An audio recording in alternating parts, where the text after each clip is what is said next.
ಇವತ್ತು ಬೇತ್ಮಂಗ್ಲ ಪೊಲೀಸ್ ಠಾಣಾ ವ್ಯಾಪ್ತಿಯಲ್ಲಿ ನಾವು ಪೊಲೀಸ್ನವರಿಗೆ 112ಗೆ ಕರೆ ಮಾಡಿ ಮಾಹಿತಿ ನೀಡಿ ಅವರ ಸಹಕಾರದೊಂದಿಗೆ ಮತ್ತು ಮುಳುಬಾಗ್ಲು ನಮ್ಮ ಬಜರಂಗ ದಳದ ಸಹಕಾರದೊಂದಿಗೆ ರಾಷ್ಟ್ರ ರಕ್ಷಣಾ ಪಡೆ ದೇವರ ಹಿಪ್ಪರಗಿ ಕುಷ್ಟಗಿ ತಾಲೂಕು ದೇವರ ಹಿಪ್ಪರಗಿ ಭಾಗದಿಂದ ಅಕ್ರಮವಾಗಿ ಕಸಾಯಿಖಾನೆಗೆ ಅಂದರೆ ಅದನ್ನು ವಧೆ ಮಾಡುವ ದೃಷ್ಟಿಯಿಂದ 19ಕ್ಕೂ ಹೆಚ್ಚು ಗೋವುಗಳನ್ನು ಆಂಧ್ರ ಮೂಲಕವಾಗಿ ಅಂದರೆ ನಾವು ಹೊಸಪೇಟೆ ಈ ಭಾಗಗಳಲ್ಲಿ ತುಮಕೂರು ಹೊಸಪೇಟೆ ಗೌರಿಬಿದನೂರು ಭಾಗಗಳಲ್ಲಿ ನಾವು ಕಾರ್ಯಾಚರಣೆ ಹೆಚ್ಚು ಮಾಡಿದ ಪರಿಣಾಮ ಈಗ ಅದನ್ನು ರೂಟನ್ನು ಬದಲಾವಣೆ ಮಾಡಿ ಆಂಧ್ರ ಮೂಲಕ ಇಲ್ಲಿ ನಮ್ಮ ಮುಳುಬಾಗ್ಲು ಅಲ್ಲಿ ಆಂಧ್ರ ಗಡಿಯಲ್ಲಿ ಎಂಟ್ರಿಯಾಗಿ ಅದನ್ನು ಬೆಂಗಳೂರಿನ ಕಸಾಯಿಖಾನೆಗೆ ಸಾಗಿಸುವಂಥ ಕೆಲಸವನ್ನು ಸೈಯದ್ ಮತ್ತು ಅಜ್ಮತ್ ಅಂತ ಹೇಳಿ ಗಾಡಿ ಓನರ್ ಅಜ್ಮತ್ ಅಂತ ಹೇಳಿ ಅವರು ಈ ಕೆಲಸವನ್ನು ಮಾಡ್ತಾ ಇದ್ದಾರೆ.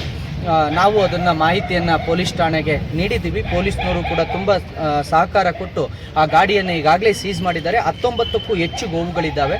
ಬಹಳ ಹಿಂಸೆ ಅಂದರೆ ಆ ಕಣ್ಣಿಗೆ ಮೆಣಸಿನ್ಕಾಯಿನ ಹಾಕಿ ಅವುಗಳನ್ನು ಭಾಳ ಕ್ರೂರವಾಗಿ ನೋಡಿ, ಸುಪ್ರೀಂ ಕೋರ್ಟ್ ಆದೇಶ ಇದೆ, ಕ್ಲೋಸಿಂಗ್ ಕಂಟೈನರ್ನಲ್ಲಿ ಯಾವುದೇ ಕಾರಣಕ್ಕೂ ಗೋವುಗಳನ್ನು ಸಾಗಿಸುವಂತಿಲ್ಲ. ಮೋಟಾರ್ ವೆಹಿಕಲ್ ಆ್ಯಕ್ಟನ್ನು ಅವರು ಉಲ್ಲಂಘಿಸಿರ್ತಾರೆ.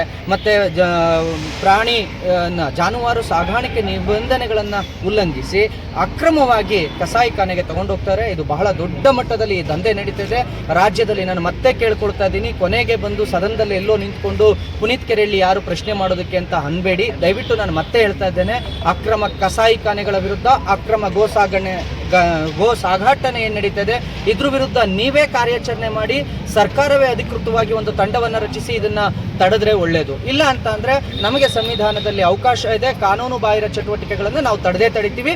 ಇನ್ನು ಕೆಲವೇ ದಿನಗಳಲ್ಲಿ ಬಹಳ ಬೃಹತ್ ದೊಡ್ಡ ಮಟ್ಟದ ಕಾರ್ಯಾಚರಣೆಯನ್ನು ಕಸಾಯಿಖಾನೆಗಳು, ಅಕ್ರಮ ಕಸಾಯಿಖಾನೆಗಳ ವಿರುದ್ಧ ನಾವು ಮಾಡಬೇಕಾಗತ್ತೆ. ನಮ್ಮ ಕಣ್ಣಿಗೆ ಬೀಳುತ್ತೆ, ನಿಮ್ಮ ಕಣ್ಣಿಗೆ ಬೀಳಲ್ಲ ಅಂತ ಅಂದರೆ ಅದು ಬಹಳ ಯಾರೂ ಒಪ್ಪಲಾಗದಂಥ ಮಾತುಗಳಿದು. ಖಂಡಿತವಾಗಿಯೂ ನಿಮಗೆ ಮಾಹಿತಿ ಇದೆ, ನಿಮ್ಮೆಲ್ಲರಿಗೂ ಎಲ್ಲೆಲ್ಲಿಗೆ ಹಣ ಸಂದಾಯವಾಗಬೇಕು ಅಲ್ಲಿಗೆ ಆಗ್ತಿದೆ, ಅದ್ರ ಮಾಹಿತಿಯೂ ನಮ್ಮ ಹತ್ರ ಇದೆ. ನಾನು ಮತ್ತೆ ಕೇಳ್ಕೊಳ್ತಾ ಇದ್ದೀನಿ, ದಯವಿಟ್ಟು ಅಕ್ರಮ ಕಸಾಯಿಖಾನೆಗೆ ಸಾಗಿಸುವ ಗೋವುಗಳನ್ನು ತಡಿಬೇಕು.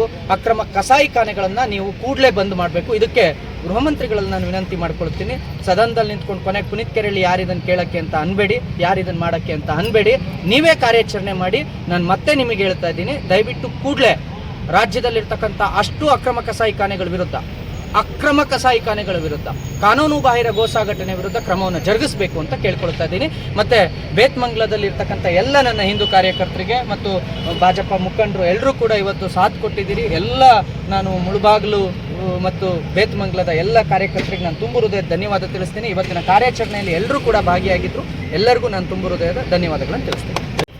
ನೋಡಿ, ಇದೇ ಮಾಲೀಕ ಯಾರು ಅಜ್ಮತ್ ಅಂತ ಇದ್ದಾನೆ ದೇವನಹಳ್ಳಿಯಲ್ಲಿ, ಅದಾದಮೇಲೆ ದೊಡ್ಡಬಳ್ಳಾಪುರದಲ್ಲಿ ಈತನ ವಿರುದ್ಧ ಈಗಾಗಲೇ ಕಂಪ್ಲೇಂಟ್ ಇದೆ, FIR ಇದೆ. ಆದರೂ ಕೂಡ ಅವರು ಮತ್ತೆ ಈ ಕಾರ್ಯವನ್ನು ಕಾನೂನು ಬಾಹಿರ ಕಾರ್ಯವನ್ನು ಮಾಡ್ತಾನೆ ಇದ್ದಾರೆ.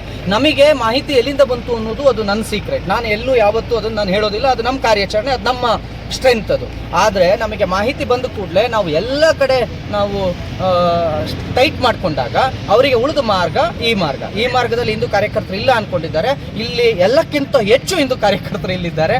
ತಡರಾತ್ರಿ 9 ಗಂಟೆಯಲ್ಲಿ ಕೂಡ 100 ಜನರು ಇಲ್ಲಿ ಬಂದು ನಿಂತ್ಕೊಂಡಿದ್ದಾರೆ ಅಂತ ಅಂದರೆ ನೀವು ಬಾಕಿಗಿಂತ ಇಲ್ಲಿ ಹೆಚ್ಚು ಕಾರ್ಯಕರ್ತರಿದ್ದಾರೆ. ಹಾಗಾಗಿ ನಾನು ಹೇಳ್ತಾ ಇದ್ದೀನಿ, ಯಾವುದೇ ರೀತಿ ಕಾರ್ಯಾಚರಣೆಗೆ ಅವರು ಎಸ್ಕಾರ್ಟ್ ಹಾಕ್ಕೊಂಡ್ರು, ಮುಂದೆ ಒಂದು ಗಾಡಿ ಇತ್ತು, ಹಿಂದೆ ಒಂದು ಗಾಡಿ ಇತ್ತು, ಎಸ್ಕಾರ್ಟ್ ಹಾಕ್ಕೊಂಡ್ರು, ನಮ್ಮನ್ನು ತಡೆಯುವಂಥ ಕೆಲಸವನ್ನು, ನಮ್ಮನ್ನು ದಿಕ್ಕು ತಪ್ಪಿಸುವಂಥ ಕೆಲಸವನ್ನು ಮಾಡಿದ್ರು, ರೂಟುಗಳನ್ನು ಬದಲಾಯಿಸುವಂಥ ಕೆಲಸ ಮಾಡಿದ್ರು. ಇದೆಲ್ಲದರ ನಡುವೆ 112 ಮತ್ತು ಬೇತ್ಮಂಗ್ಲ ಪೊಲೀಸ್ನವರ ಸಹಕಾರದೊಂದಿಗೆ ನಾವು ಗಾಡಿಯನ್ನು ಸ್ಟೇಷನ್ಗೆ ತಗೊಂಡ್ಬಂದು ತಲುಪಿಸಿದ್ದೀವಿ.